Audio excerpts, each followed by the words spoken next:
Hey everybody, this is Dr. Jesse Jackson III, best-selling author and facilitator of the Don't Kick 'Em Out book and training series. Some key things I want to leave with you that I believe will help you to understand how we should be doing things, some improved ways of doing things.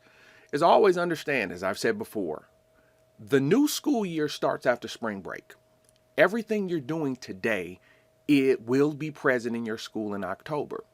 What happens a lot of times is in many of our schools, our teachers cruise to the end. They cruise to the end.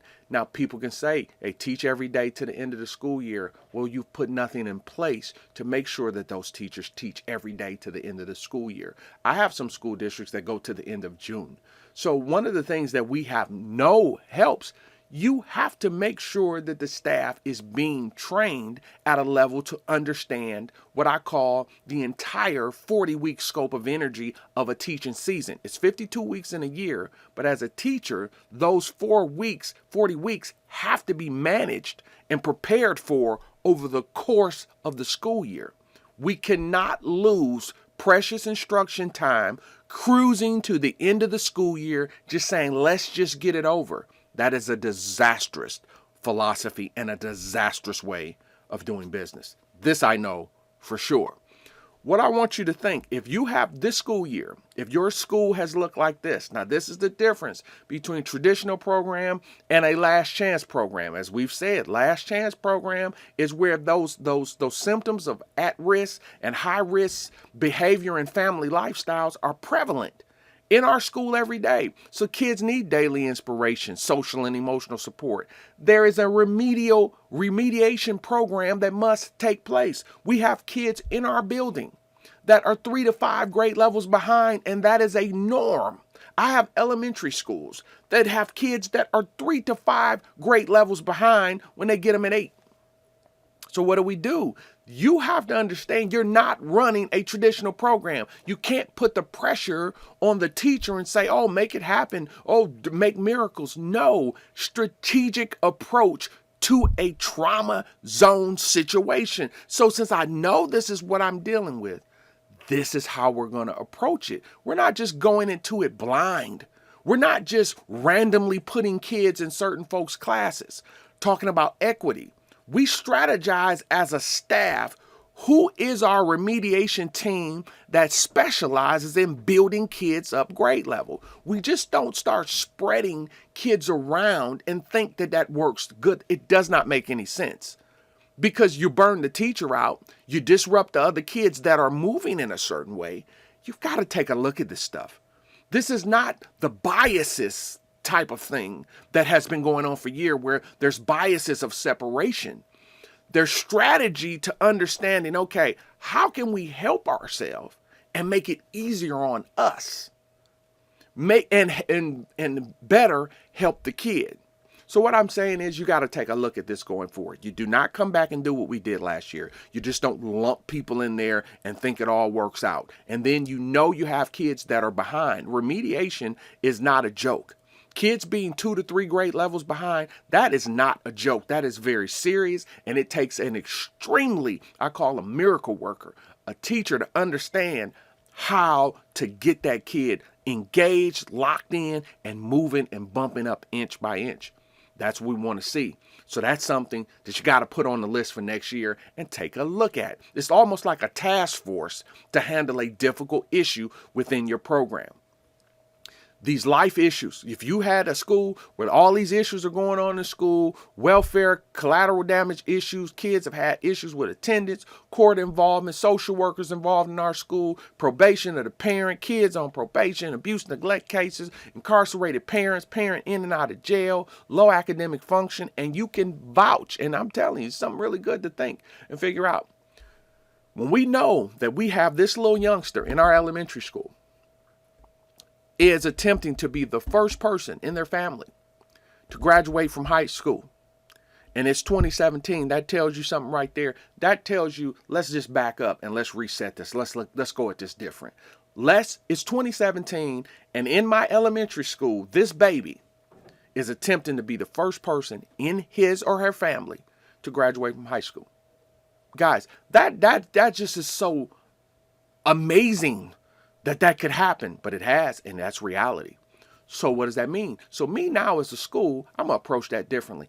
I'm going to legitimately, and the reason why what we've done is the same training we give to the staff is the same training I give to the parent.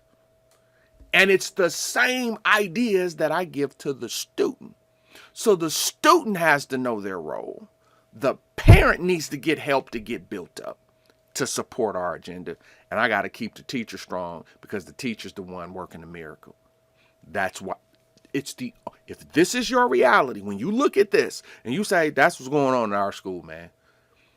All this stuff we've been doing, I'm telling you, we're just throwing rocks at it and hope we hit something, man. That's not how this works. This is serious. It is dangerous. I have talked to people this week that have having the worst school year of their life. It's been hard. It's been these behaviors we see here. So ongoing fighting with the kids, ongoing teacher abuse, profanity, willful. We kicking kids out. So now it goes from understanding a reason to kick a kid out to what this is the problem. The teacher is not coming with a knowledge of last chance. The teachers we have come to the table with a traditional paradigm. So a traditional understanding of education. So in a traditional understanding of education, if you don't have your supplies, you should be removed from class. If you talk back to the teacher in a traditional program, you do go to the principal's office. Now, should you do those things? No, you shouldn't. But the thing is, if I'm in a zone or in a school or in an environment where I have 400 kids who have a lot of the same issues, who were taught to communicate in a certain way, who have come from ongoing traumatic incidents where my ability to trust, communicate, understand, and my level of comfort with authority is not where it should be. These things become now where the teacher has to work with the kid. Now notice what I said, work on them. Hey man, you can't do that in here. But not, and so that's in a traditional program assumes the parent does the work. In a last chance program, we understand that the parent created the problem.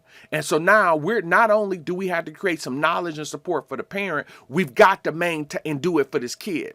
That's the difference between working in a last chance program. It is a complete paradigm shift from where we were, traditional programming, and where we are. And that is the key that I want us to understand. If you have had a school year full of these type of behaviors and these things, I'm almost literally just begging you, please do not let the teachers go through this another year. Our job is as hard as it is. And I guess why I'm so passionate about it, because I have seen teachers' lives and careers ruined. I've seen them quit. I've seen them be depressed. I've seen them go on medical because they do not understand what is wrong with this kid. And automatically they think it's me. Something's wrong with me. I can't teach. Maybe it's time for me to retire. Let me get out of here. And it's a disconnect. If you have seen these things over the course of your school year, and this is why I always differentiate behaviors. There's certain ones that kind of like, okay, I can work on with this kid because they're relationship oriented, like profanity and willful defiance. Those are a fallout between me and he, and I can get that straight because you're not going to talk to me like that. Me and you, one-to-one, can get that straightened out. Once it goes other places, physicality, sexual misconduct, weapons, verbal assaults, these threats, fighting, I can't do those things, and those things are over my pay grade. Now, I understand this as a person who rehabilitates people in a confined environment. It's certain behaviors we know if you do this, you're not ready. We can't work with you. And if you do certain things, we know, like, okay, if you can't control yourself and things like that, there's levels to it. And this is why I'm trying to teach this to teachers, because teachers don't understand. And when you have people making these behavior policies, it amazes me. We have people that make legitimately, educators are making behavior policies. You've never seen me make science policies. And if I did, you shouldn't listen. That'd be ridiculous.